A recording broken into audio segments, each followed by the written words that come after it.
নমস্কার। অনেক দিন পর আবার এলাম। বিভিন্ন রকম সমস্যা ছিল, ছেলেদের পরীক্ষা, অন্য দরকারের জন্য আসতে পারিনি। তাই অনেকের অনুরোধে আবার আমি আজ নতুন আর একটা টপিক নিয়ে এলাম।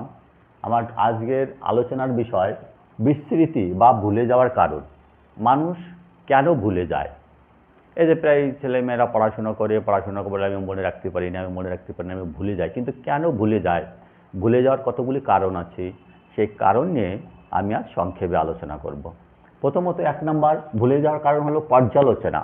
অর্থাৎ যে জিনিসটা সে পড়াশোনা করবে সেইটা বারে বারে পর্যালোচনা করতে হবে। অর্থাৎ আমি সেটা পড়লাম, আমার একজন বন্ধু পড়লো, তাদের দুজনের মধ্যে যখন আলোচনা করব, দুজনের মধ্যে ভাব বিনিময় করব, তখন সেটা ভালো মনে থাকবে যে ওখানে কী পড়েছিলাম, ওটা কী পড়েছিলাম, ও বলল, আমি বললো। এবার পর্যালোচনা যদি করা যায় তাহলে ভালো হয়, কিন্তু পর্যালোচনার যদি অভাব থাকে তাহলে কিন্তু হবে না।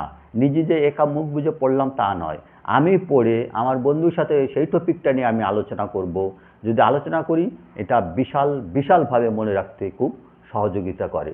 এজন্য আমি বলবো আপনারা অবশ্যই পড়াশোনার পরপরই সেটাকে পর্যালোচনা করবে। অর্থাৎ আমি কী পড়লাম, জিনিসটা কী, আরেকজনের সাথে ভাব বিনিময় করলাম, সে বলল, আমি বললাম, এই করতে করতে একটা সুন্দর জায়গায় এসে যায়, তাকে বলে পর্যালোচনা। ২ নম্বর পশ্চাৎমুখী বাদ। অর্থাৎ আমি যে প্রথমটা এবং দ্বিতীয়টা যে পড়ব তার মাঝখানে গ্যাপ দিতে হবে। এই যে গ্যাপ দেওয়া বা দুটো শিখনের মাঝখানে যে বিরতি দেওয়া, এই বিরতি দেওয়াকে হলো পশ্চাৎমুখী বাদ। অর্থাৎ টানা যে আমি ১২ ঘন্টা পড়ে যাব, ২৪ ঘন্টা পড়ে যাব তা নয়। যারা গবেষণা করে তাদের কথা আলাদা, কিন্তু ছাত্ররা যারা পড়াশোনা করে একটা প্রশ্ন হয়তো পড়লো, ঘন্টা ২ পড়লো, পড়ার পরে একটু বিরতি দিয়ে আবার পড়লো, মানে টানা বলছি না যে ৮-১০ ঘন্টা পড়তে হবে বা ১৫ ঘন্টা পড়তে হবে। অর্থাৎ দুটো পড়ার মধ্যে একটা বিরতি বা একটা গ্যাপ দিতে হবে। ৩ নম্বর আঘাত বা মস্তিষ্কের আঘাত বা দুর্ঘটনা বা খেলাধুলা করার সময় যদি কোনো আঘাত লাগে বা কোনো সময় তো যুদ্ধের মধ্যে হঠাৎ কোনো একটা বোম পড়লো বা কোনো ঘটনা ঘটলো, সেগুলো যদি মনে আঘাত করে তাহলে কিন্তু তার মনে রাখতে খুব অসুবিধা হয়। ৪ নম্বর অবদমন। অর্থাৎ যদি মনে করো আমার এই ফিজিক্সটা ভালো লাগছে না, আমি পড়বো না, এই যে অনিচ্ছাটা যদি এসে যায় তাহলে সেটা খুব খারাপ, তাহলে সে মনে রাখতে পারবে না। অর্থাৎ তার মধ্যে অবদমন রাখা যাবে না, সে ভাবে আমি অবশ্যই পারবো, আমাকে পড়তে হবে। অন্য সাবজেক্ট তার যেমন ভালো লাগে, সেই সাবজেক্টটার মতো যেটা ভালো লাগে না সেটাকেও সেরকম ভালোবেসে নিতে হবে। সেরকম ভালোবেসে যদি পড়ে তাহলে মনে থাকবে। কিন্তু জোর করে দিয়ে যদি তাকে বাধ্য করানো হয় এটা করো, এটা করতেই হবে, তাহলে তার মনে থাকবে না। তার কী হবে, তাকে অন্য সাবজেক্টের মতো সেই সাবজেক্টটাকে ভালোবেসে নিতে হবে। কোনো অনিচ্ছা বা অপছন্দের কারণ হবে না। যেমন কোনো একজন শিক্ষক হয়তো পড়াচ্ছে, সেই শিক্ষকের পড়া তার পছন্দ হয় না, আমরা জোর করে সেই শিক্ষক বললাম না এর কাছে তোকে পড়তেই হবে, সেটা ঠিক নয়। সেই শিক্ষককে দিয়ে তাহলে পড়ানো ঠিক নয়। যে শিক্ষক তার পছন্দ, যে শিক্ষক তাকে ভালো পড়াতে পারছে সেই শিক্ষকের কাছেই পড়বে। এবার অপছন্দের অনেক কিছু কারণ থাকে, সে হয়তো মাধ্যমিক পাশ করার পর সায়েন্স, কমার্স, আর্টস, দেখা গেলো সে সায়েন্সে নাম্বার ভালো পেয়ে গেল, কিন্তু সায়েন্স তার পছন্দ না। জোর করে সায়েন্স পড়ানো ঠিক হবে না। যদি সায়েন্স পড়ানো হয় জোর করে তাহলে সেটা খারাপ হবে। এটাকে বলা হয় অবদমন সাইকোলজির ভাষায়, অর্থাৎ মনোবৈজ্ঞানিক ভাষায় বা মনস্তত্ত্ব মতে এটা অবদমন। এই অবদমন করা যাবে না। ৫ নম্বর যথাযথ অনুষঙ্গ ও অভিভাবন শক্তির অভাব। অর্থাৎ যখন শেখাবে যথাযথ অনুষঙ্গ থাকতে হবে। যেরকম আমি হাওড়া বললে হাওড়া ব্রিজের কথা মনে পড়ে যাবে, আমি শান্তিনিকেতন বললে শান্তিনিকেতন বিশ্বভারতীর কথা মনে পড়ে যাবে। একটার সাথে একটা অনুষঙ্গ, একটা নিয়ম, এই যে উপমা দিয়ে, তুলনা দিয়ে বোঝা। রবীন্দ্রনাথ ঠাকুর সেই জন্য বলেছিলেন উপমাই কবিত্ব। অর্থাৎ উপমা দিয়ে, উদাহরণ দিয়ে বলতে হবে, বুঝতে হবে, তাহলে সেটা বেশি মনে থাকবে। অর্থাৎ সেইভাবে পড়লে সে বেশি এটা ভুলবে না। একে বলা হয় যথাযথ অনুষঙ্গ, অর্থাৎ দুটো বিষয়ের মিল রেখে পড়াতে হবে, ওটার সাথে এইটার কি মিল আছে। ৬ নম্বর পারস্পরিকের পরিবর্তন। অর্থাৎ যে পরিবেশটাও শেখার ক্ষেত্রে খুব একটা গুরুত্বপূর্ণ বিষয়।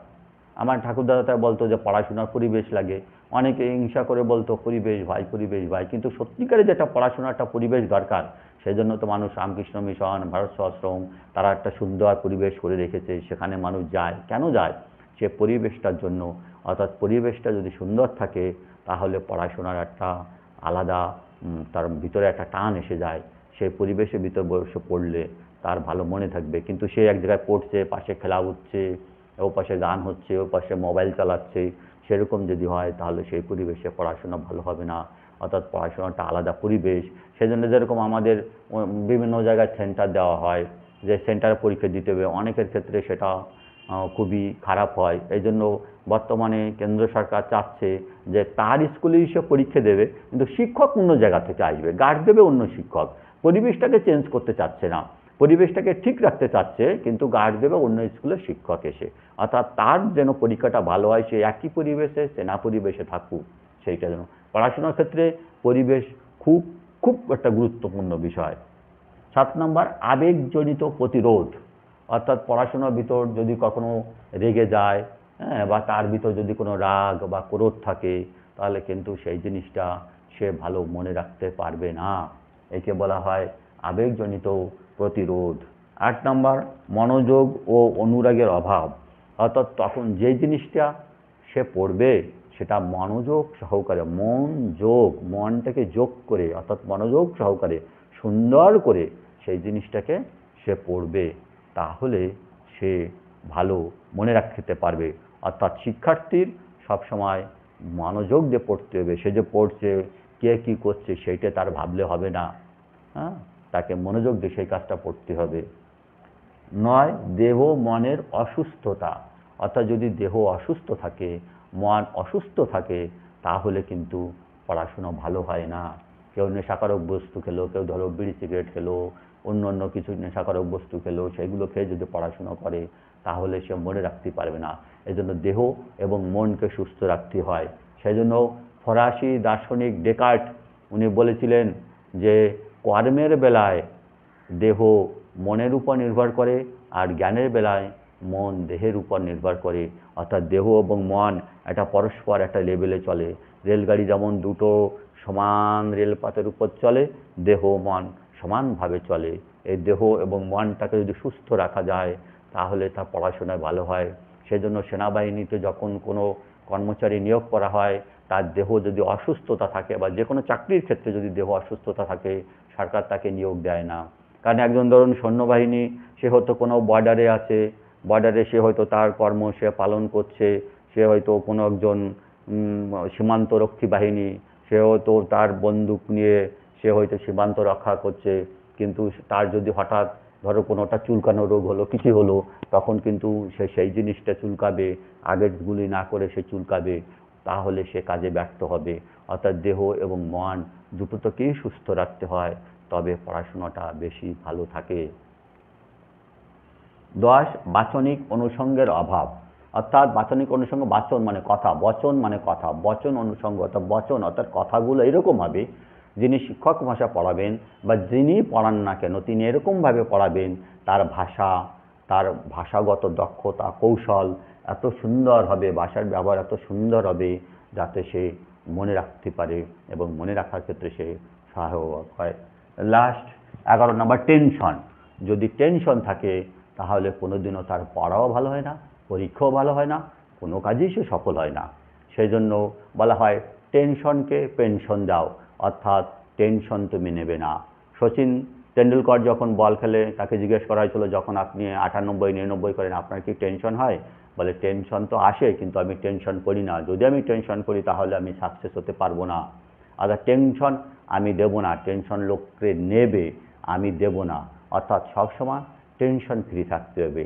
যদি এই 11খানা পয়েন্ট কেউ মেনে চলতে পারে তাহলে সে কোনো দিন আর ভুলবে না, তার স্মৃতিশক্তির উন্নতি হবে, পড়াশোনায় ভালো হবে, তার সব কাজে ভালো হবে। অর্থাৎ স্মৃতিশক্তি বা ভুলে যাওয়ার যে কারণগুলো: 1 নম্বর পর্যালোচনা, 2 নম্বর পশ্চাৎমুখীবাদ, 3 নম্বর আঘাত বা মস্তিষ্কের আঘাত, দুর্ঘটনা, খেলাধুলা, যুদ্ধ, এইগুলো। 4 নম্বর অবদমন, অনিচ্ছা, অপছন্দের কারণ। 5 নম্বর যথাযথ অনুষঙ্গ ও অভিভাবন শক্তির অভাব। 6 নম্বর পারস্পরিকের পরিবর্তন। 7 নম্বর আবেগজনিত প্রতিরোধ। 8 নম্বর মনোযোগ ও অনুষঙ্গের অভাব। 9 দেহ মনের অসুস্থতা। 10 বাচনিক অনুষঙ্গের অভাব। 11 টেনশন। এই পয়েন্টগুলো যদি থাকে তাহলে সে অবশ্যই সাকসেস হবে। নমস্কার।